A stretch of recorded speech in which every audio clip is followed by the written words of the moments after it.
여러분 안녕하세요. 오늘은 11주차 생태계 성생과 다양성에 대해서 알아보도록 하겠습니다.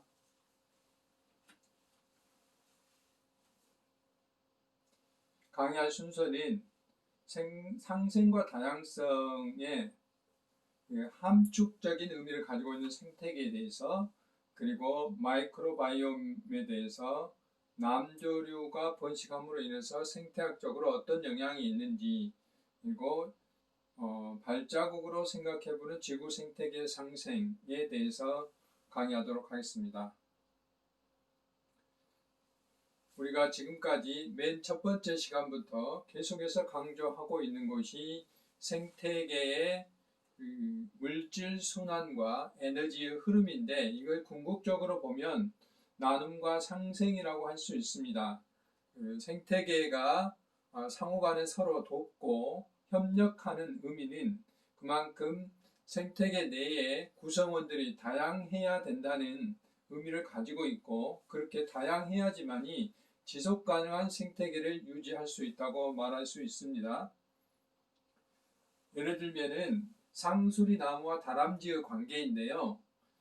상수리 나무는 봄에 이렇게 꽃이 핍니다마는 도토리가 열렸을 때 많은 도토리를 한꺼번에 떨어뜨리지 않고 다람쥐가 먹을 수 있도록 조금씩 떨어뜨린다고 합니다. 그러면 다람쥐는 이 도토리를 물어다가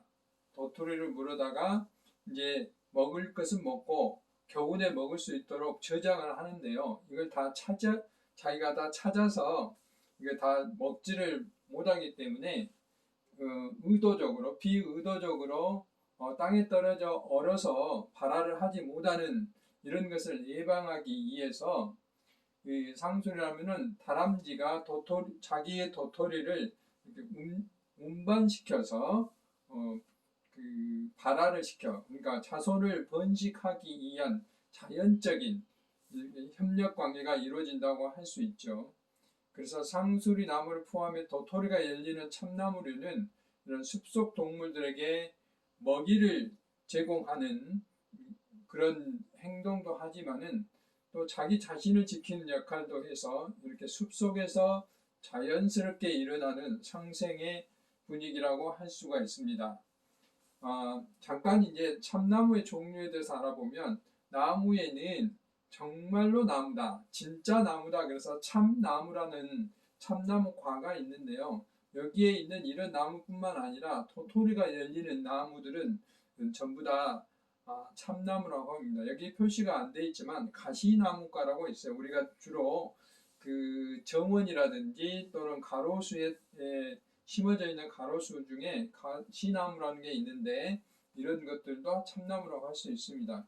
일반적으로 우리가 이제 참나무과 그러면 여기 있는 6개의 종류 나무들 말하는데, 뭐 떡갈나무, 신갈나무, 갈참나무, 뭐 이게 다 구별하기 굉장히 어렵습니다.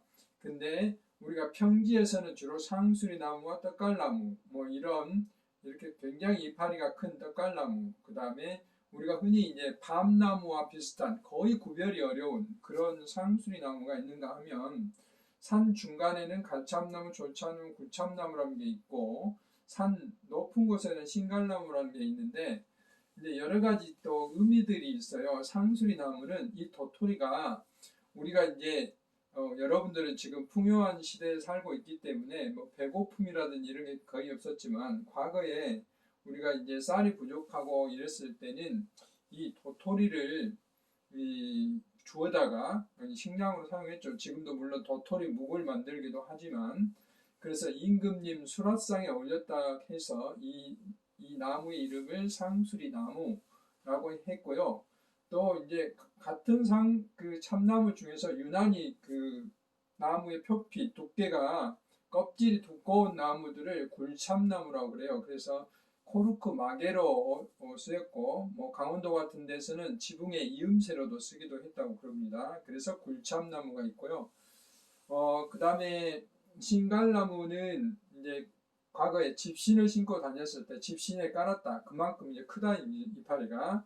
그래서 신갈나무란 이름이 붙었고, 떡갈나무는 떡을 쌓는 데 사용했다, 이것도 이제 이파리가 큽니다. 그래서 떡갈나무라고 했고, 가을에 이제 참나무다 해서 가을 참나무란 이름도 붙였고, 굉장히 이제 이파리도 작고 도토리도 작습니다. 이런 것들을 우리는 졸참나무라 했습니다. 그리고 이제 이렇게 이름을 불리는 대로 참고로 여러분들 아시면 좀 흥미롭지 않을까 해서 소개시켜 봅니다. 또 한 가지 상생의 예를 들면 한강 하구 습지에는 이런 그 버드나무가 살고 있는데, 버드나무 아래 뿌리 쪽에는 이런 말똥개, 말똥 냄새가 난다 해서 말똥개라고 그러는데, 말똥개들이 구멍을 파고 이렇게 살고 있어요. 그래서 말똥개는 이제 버드나무 이파리가 그 남긴 양분들을 먹기 위해서 거기서 살고 있는데, 상대적으로 이제 말똥개가 거기에 살면서 뿌리에 그 공기를 공급해주는 숨구멍 역할을 해준다 이 말입니다. 그래서 서로 말똥개는 거기에 이제 자기 먹이를 위해서 살지만 또 버드나무한테 산소를 공급해주는 그런 역할도 해준다 이 말입니다. 그래서 이렇게 우리가 눈에 보이지 않지만 생태계 내에서는 서로 이렇게 상생하는 그런 예들을 얼마든지 볼 수가 있습니다. 그리고 이제 우리가 그 상생의 아이콘이라고 표현하는 마이크로바이옴이라고 있는데요. 마이크로바이옴에 대해서 설명을 하겠습니다. 우리가 살고 있는 우리 몸속에, 또 식물의 뿌리라든지 식물의 줄기, 이파리, 땅속, 우리 생물들이 살고 있는 거의 대부분에는 이 마이크로바이옴이라는 게 존재합니다. 그러니까 그 균들이 존재하는데, 그 균들이 우리 사람의 몸과 또는 식물의 몸과 한 몸처럼 살고 있다는 거죠. 뗄래야 뗄 수 없는 이런 것들을 통틀어서 마이크로바이옴이라고 부릅니다. 먼저 이제 지하의 땅속의 그 뿌리의 세계를 보면, 균근의 세계를 보면 지하에도 이렇게 네트워크로 수없이 많은 뿌리들이 서로 연결되어 있는데, 그 뿌리에 우리 말 그대로 와이파이 역할을 해주는 역할이 바로 이제 뿌리에 붙어 있는 곰팡이들이에요. 이런 것들이 와이파이 역할을 합니다. 우리가 이제 그 인터넷 사용할 때 www.이라고 쓰는데, 그게 이제 월드 와이드 웹인데, 여기를 월드를 우드로 바꾸면 우드 와이드 웹. 그래서 지하에 그 나무들의 뿌리들이 이렇게 마치 인터넷 와이파이라든지 인터넷 그 연결 통신선처럼 서로 연결되어 있다. 이렇게 이제 이런 사례를 볼 수 있어요. 이렇게 땅속에서도 우리 눈에 보이지 않지만 뿌리들 간에 상호간에 이렇게 네트워크가 연결됨으로써 이 나무와 이 나무는 서로 교류를 하고 있고 상생을 하고 있다는 것을 말할 수 있습니다. 그래서 이것을 이제 흔히 땅속의 5G다, 땅속의 네트워크다 이렇게 표현합니다. 시머드 연구진이 이제 실제로 실험을 해서 이것을 확인을 했는데요. 큰 나무에 가려서 그 그늘진 곳에 어린 나무들은 이제 광합성을 하지 못하잖아요. 햇빛이 적기 때문에. 그럼에도 불구하고 이런 나무들은 앞에서 말씀드렸다시피 땅속의 뿌리들이 서로 연결돼서 양분을 받기 때문에, 큰 나무로부터 광합성을 한 포도당을 받기 때문에 이 작은 나무들도 잘 살아가고 있다 하는 겁니다. 그래서 이 지하의 세계도 이렇게 안전망이 유지가 되고 있다 라고 말씀을 드릴 수가 있고요. 그 다음에 식물과 토양의 박테리아는 이렇게 이제 서로 한 몸처럼 있어요. 그래서 마이크로바이옴이라고 그러는데, 식물의 외부 면역계라고 할 수 있어요. 그래서 얘들이 작용함으로 인해서 굉장히 많은 이렇게 그 초식동물의 공격으로부터도 이제 적당량만 주고 견뎌내서 자랄 수 있도록 하고, 뿌리에 이렇게 박테리아, 세균들이 삶으로 인해서 영양분도 받게 되고, 또 여러 가지 식물이 활동하는데 활력소 역할도 하고, 이렇게 식물과 여기에 살고 있는 곰팡이와 생물들이 뗄래야 뗄 수 없는 이런 관계들을 가지고 있는 것들을 우리는 마이크로바이옴이다 라고 이야기를 합니다.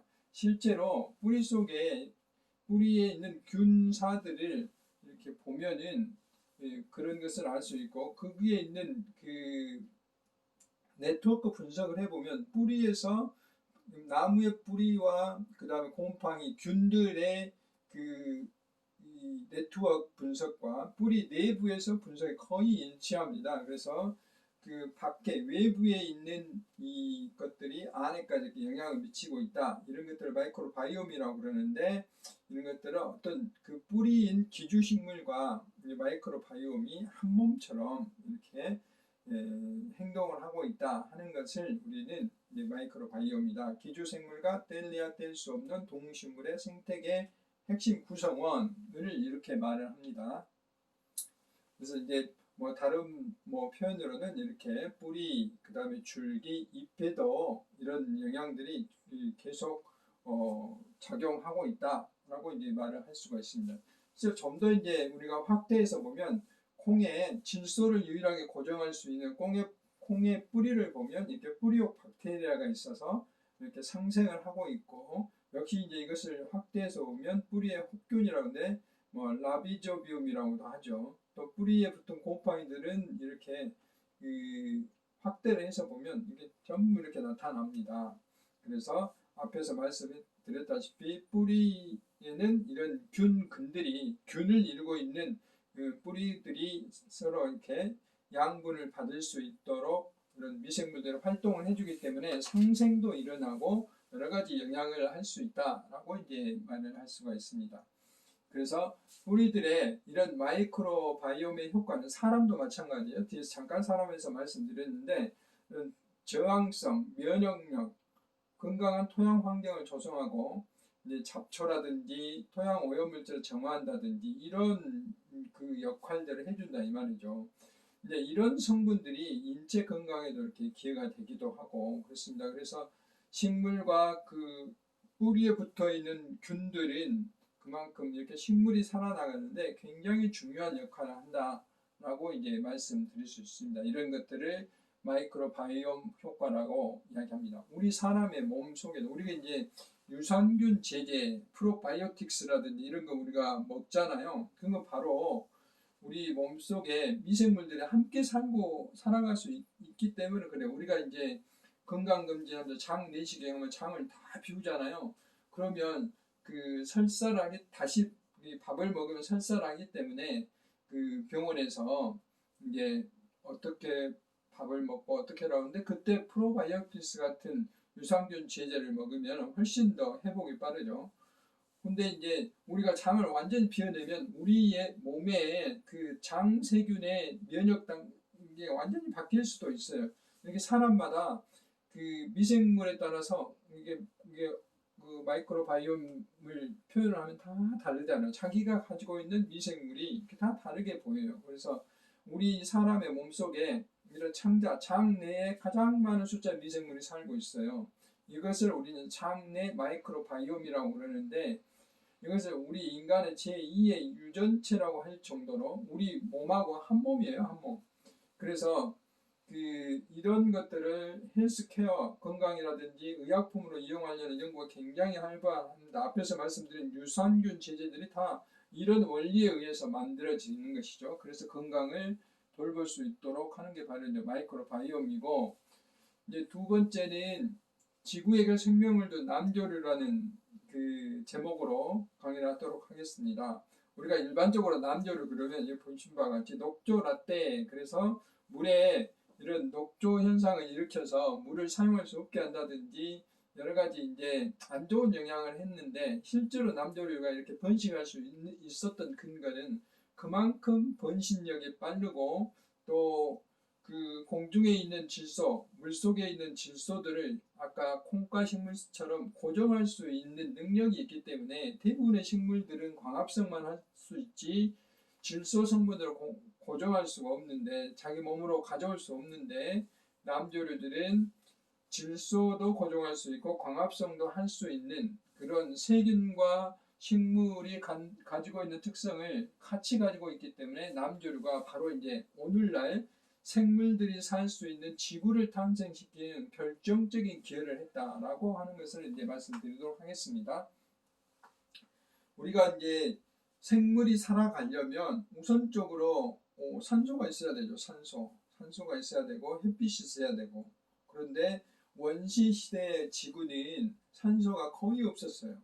45억 년 전에 지구가 탄생했을 때 산소가 거의 없었는데 약 35억 년 전에 남조류가 출현을 해서 남조류가 광합성을 한다는 것은 이 공기 중에 있는 이산화탄소하고 물하고 이걸 결합을 시키는 거거든요. 합성을 시켜서 포도당을 만들고 산소를 내뱉잖아요. 산소를 나오게 해요. 그러니까 산소가 이제 굉장히 많이 나오는데 남조류의 특성은 이제 굉장히 빨리 이분법에 의해서 분열이 되기 때문에 이 산소가 나와서 햇빛하고 또 반응하면 산소가 세 개 붙은 것을 O3, 오존이라고 그러거든요. 오존층이 이제 지구 상층에 이렇게 덮게 되는 거죠. 그럼으로써 강한 자외선을 차단시켜줘요. 자외선을 차단시켜주고 여기 산소가 풍부하게 만들어주니까 생물들이 살 수 있도록 해주는 거죠. 그런 조건에 그 기초를 닦아주는 역할을 바로 남조류가 했죠. 지구를 리폼했다라고 이제 이야기를 합니다. 실제로 이런 이제 그림을 보면 질소는 이제 반응이 낮아서 거의 일정하게 원시시대부터 지금까지 유지되고 있는데 이산화탄소는 이제 그 바다에 이렇게 녹아 들어가서 계속 줄어들었고 또 이제 광합성을 함으로써 줄어들었어요. 그래서 이제 거의 지금 현재처럼 거의 이산화탄소는 0.02%밖에 없잖아요. 그 다음에 아르곤하고 산소가 이렇게 이제 많이 지금 현재 우리가 이용할 수 있을 만큼 늘어난 거죠. 이제 이런 그 지구의 그 변화의 양상이 이제 원시시대부터 남조류에 의해서 됐죠.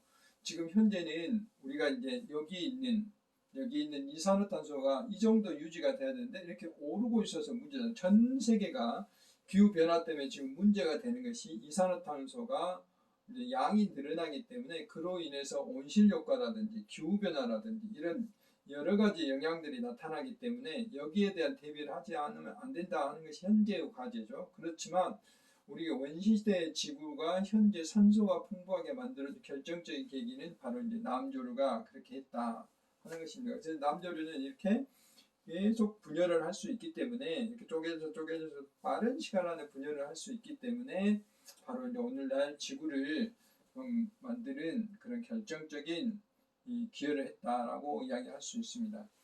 그래서 이제 제가 지난번에도 한번 말씀드렸지만 이제 광합성을 하는 데는 여기 있는 엽록체라는 게 있다고 그랬죠. 엽록체라는 게 있어서 엽록체만이 햇빛이 주는 에너지를 가지고 아까 이산화탄소와 물을 서로 합성해서 포도당이라는 걸 만들 수 있는데 그런 엽록체의 세포들이 진화돼서 들어가서 남아서 세포의 어떠한 기관으로 남는 거 이런 것들은 이제 바깥에 세포벽이라는 게 만들어져서 식물세포가 되고 엽록체가 들어가지 않는 세포들은 이제 미토콘드리아라는 것만 만들어져서 이건 에너지를 만드는 거거든요. 그래서 동물세포가 되고 이렇게 세포가 어떻게 만들어졌는가에 따라서 동물세포, 식물세포로 나눠지는데 이런 것들을 이제 내부 공생론이라고 그랬습니다. 그래서 엽록체를 갖는 식물은 남조류의 기능을 이어받아서 지구에 산소를 유지시켜주죠. 이제 요즘에 말하는 식물들이 다 이런 기원하에 만들어졌다 하는 이제 하나의 그 이론이라고 할 수가 있습니다. 그래서 이제 우리 인류들은 굉장히 많은 이제 상상도 하고 연구도 하고 있어요. 이제 우리가 지구가 뒤에서 우리가 발자국 때 말씀드리겠지만 현재 상태로 우리가 지구를 이용하게 되면 지구가 부족해요. 현재 인간이 현재처럼 살고 있으면 지구가 약 3개 정도 필요해요. 현재 상태로 소비를 하고 활동을 하게 되면 그만큼 지구의 용량이 부족하다는 거죠. 그래서 우리는 계속 넘보는 게 화성, 달나라, 달 이런 데를 지금 우리가 넘보고 있는 거죠. 그 화성이나 달을 지구처럼 만드는 게 바로 이제 테라포밍이에요. 테라라는 것은 지구를 의미하고 포밍은 만들자, 지구처럼 만들자 하는 것이죠. 테라포밍. 그래서 많은 이제 연구자들이 그런 것을 연구를 하고 있어요. 그래서 1942년도에 SF 소설에 이런 이제 의미가 처음으로 담겨졌고 최근에는 이제 그 무인 이 우주선에 남조류를 함께 보내서 그 외계에 있는 행성들, 화성이나 이런 것들을 이제 지구처럼 바꿔보자 하는 게 이제 이 나사를 비롯해서 이런 데서 주장이 되고 있는데, 아직까지는 이제 남조류만 갖다 농장에서 사는 게 아니고 거기에 물도 있어야 되고 바다 또는 질소도 있어야 되죠. 그다음에 자외선을 차단시킬 수 있는 이런 그 초기에 지구가 만들어지기 위한 그런 어떤 조건들이 만들어져야 되는데, 아직까지는 거기까지 해답을 찾지는 못하고 있습니다. 그렇지만 끊임없이 이와 같은 노력들이 이루어지고 있다 하는 것도 결국은 그 소스를 제공하는, 기회를 제공하는 게 바로 남조류다 라고 이제 말씀을 드립니다. 그래서 이번 강의 시간에는 제가 이제 그 남조류를 비롯해서 앞쪽에 그 각종 상생에 대해서 제가 말씀을 드렸죠. 특히 이제 그 이렇게 우리 이 생태계 내에서는 이런 상수리나무나 다람쥐, 그 다음에 이렇게 버드나무나 말똥개처럼 이런 것도 있고, 또 우리 몸과 그 미생물이 한 몸이 되는 마이크로바이옴 이와 같은 것들이 있다라고 이제 말씀을 드릴 수가 있습니다. 그래서 굉장히 중요하다고 말씀을 드렸고, 남조류가 이제 그 지구를 탄생시키는 결정적인 계기도 이런 것이다라고 이제 말씀을 드렸습니다. 그래서 그런 남조류를 기원으로 해서 식물 세포가 만들어지고 동물 세포가 만들어진 것을 이제 내부 공생설이다라고 이제 말씀을 또 드렸습니다. 그래서 우리가 이제 그런 이론들을 그 배경으로 해서 우리 지구가 이제 용량의 한계를 느끼기 때문에 이런 것들을 여러 가지로 응용해서 화성이라든지 외부에 있는 이런 행성들을 지구처럼 만들어보자 하는 테라포밍에 대한 연구들이 활발히 제시되고 있고 연구되고 있는데, 아직까지는 결정적인 어떤 연구 성과는 없다라는 것까지 말씀을 드렸고, 그래서 이와 같은 우리가 이제 강의를 통해서 우리가 느낄 수 있는 것은, 앞에서도 제가 말씀드렸다시피 그 나무들은 땅 속에 뿌리에 있는 균근 등을 통해서 네트워크를 형성하고 있다고 그랬죠. 그 네트워크를 통해서 이렇게 작은 나무들이 살아갈 수 있는 어떤 기회를 서로 상생하고 있다고 그랬는데, 이 동화에서 보신 바와 같이 이 작은 나무는 큰 나무가 늘 그 그늘을 가리기 때문에 불만이 많았어요. 큰 나무가 햇볕을 가리고 있기 때문에 자기가 이렇게 큰 나무처럼 크지 못한다고 늘 생각을 하고 있었어요. 근데 실제 우리가 이제 알아보면 큰 나무는 늘 얘한테 여러 가지 보호 역할을 해줬죠. 또 그 뿌리에 있는 균근들을 이용해서 네트워크를 연결해서 이런 것들을 잡아주는 그런 역할도 했고요. 이제 그런데 어느 날 큰 나무가 이제 사라졌어요. 어떤 나무꾼이 나무를 베갔든 어떻든 사라졌어요. 그러다 보니까 햇빛이 가득 받게 돼서 굉장히 이제 기분이 좋죠. 기분이 좋아서 얼싸덜싸 했는데, 이제 굉장히 센 바람이 부니까 강풍을 이기지 못하고 부러졌다는 그 의미가 있어요. 그래서 이제 이거는 하나의 동화에 불과하지만, 우리가 이 동화를 자세히 보면은 이 숲속의 생태계들은 자기가 있어야 될 공간에 자기 역할들을 다 해줌으로 인해서 서로 다양하게 존재를 할 수 있다는 거죠. 그래서 그런 다양성들이 건강한 생태계를 만드는 하나의 계기를 만든다라고 이제 이야기를 해줄 수 있어요. 그래서 우리가 사는 세상도 이렇게 굉장히 다양하고 복잡하지만, 그런 다양하고 복잡하기 때문에 세상이 흔들림 없이 유지가 된다라고 이제 말씀을 드릴 수 있어요.